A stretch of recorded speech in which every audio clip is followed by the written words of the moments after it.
राधे राधे। राधा रानी की कृपा आप सब पर बनी रहे। जय माता दी। आज हम नवरात्रि के छठे दिन माँ त्रिपुर भैरवी की कथा, पूजा विधि, महत्व के बारे में जानेंगे। तो चलिए हम अपनी वीडियो शुरू करते हैं। गुप्त नवरात्रि के छठे दिन माँ त्रिपुर भैरवी की पूजा की जाती है।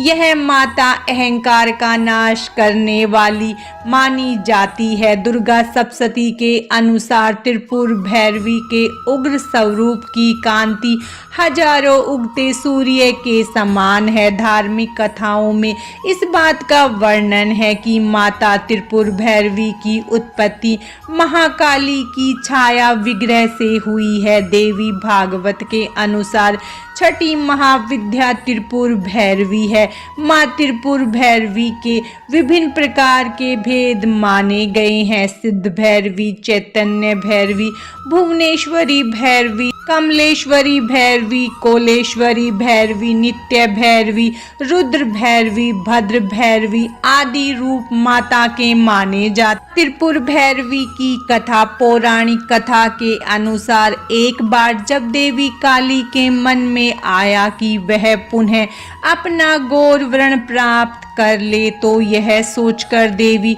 अंतर्ध्यान हो गई। उधर जब भगवान शिव देवी को अपने समक्ष नहीं पाते हैं तो व्याकुल हो गए और उन्हें ढूंढने का प्रयास करने लगे। तभी देव ऋषि नारद वहां पहुंचे और भगवान शिव ने देवी के विषय में देव ऋषि से पूछा। तब देव ऋषि नारद ने उन्हें देवी का बोध करवाया और कहा कि शक्ति के दर्शन हे महादेव आपको सुमेरु के ऊपर में ही हो सकते हैं। वहीं देवी की प्रत्यक्ष उपस्थिति होने की बात संभव हो सकेगी।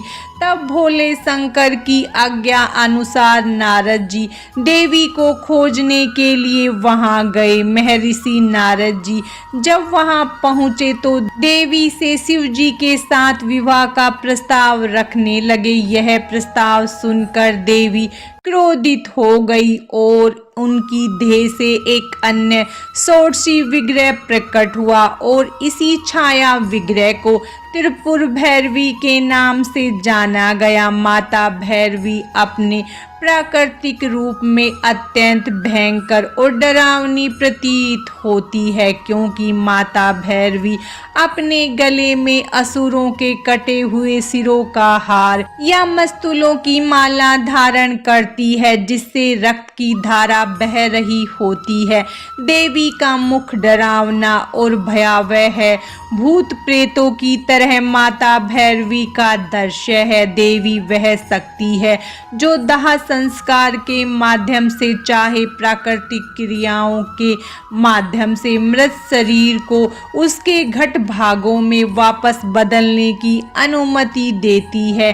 त्रिपुर भैरवी काल भैरव के साथ घनिष्ठ रूप से जुड़ी हुई है, जो जीवित और मृत दोनों अवस्थाओं में मनुष्यों को उसके कुकर्म के अनुसार दंड देती है।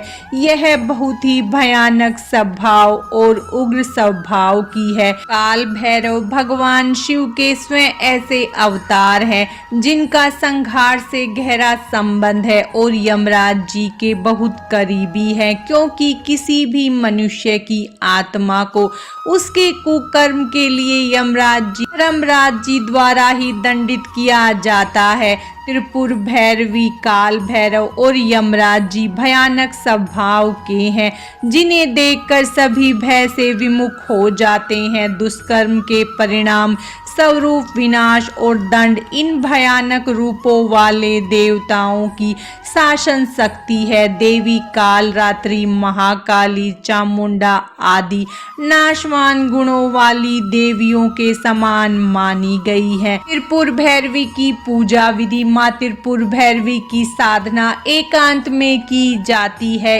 इसके लिए व्यक्ति को स्नान कर लाल रंग के वस्त्र पहनने के बाद पूर्व दिशा की तरफ मुख करके लाल रंग के आसन पर बैठकर पूजा करनी चाहिए। उसके बाद एक चौकी पर लाल रंग का कपड़ा बिछाकर एक थाली में रोली से त्रिकोण बनाकर उस पर त्रिपुर भैरवी यंत्र रखें।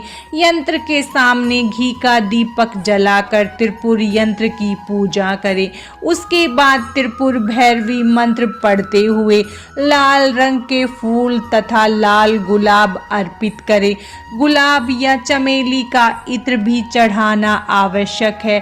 साथ ही विधान के अनुसार मंत्र और संकल्प सीधे हाथ में जल लेकर करें। त्रिपुर भैरवी की पूजा का महत्व। माँ त्रिपुर भैरवी को माँ काली का ही स्वरूप मानते हैं। माँ त्रिपुर भैरवी की विधि पूर्वक पूजा करने से सभी कष्टों का नाश हो जाता है, व्यक्ति के अहंकार का नाश हो जाता है। माँ त्रिपुर भैरवी की पूजा करने से योग्य पुत्र की प्राप्ति होती है और जीवन में सफलता मिलती है। इसके साथ ही सभी तरह की आर्थिक समस्याएं भी दूर हो जाती है। महाविद्या की छठी शक्ति माँ त्रिपुर भैरवी माँ काली का ही स्वरूप मानी जाती है। त्रिपुर का अर्थ तीनों लोकों में से है और भैरवी का संबंध काल भैरव से है। विकराल स्वरूप और उग्र स्वभाव वाले काल भैरव भगवान शिव के अवतार है, जिनका संबंध भय के विनाश से है। माँ त्रिपुर भैरवी का स्वरूप काली जैसा ही है। माँ के 3 नेत्र और 4 भुजाएं हैं। माँ के बाल खुले हुए। इनका एक नाम सोटसी भी है। माँ को कई और नामों से भी जाना जाता है। आज की इस वीडियो में बस इतना ही। माता त्रिपुर भैरवी की कृपा आप सब पर सदा बनी रहे। राधे राधे।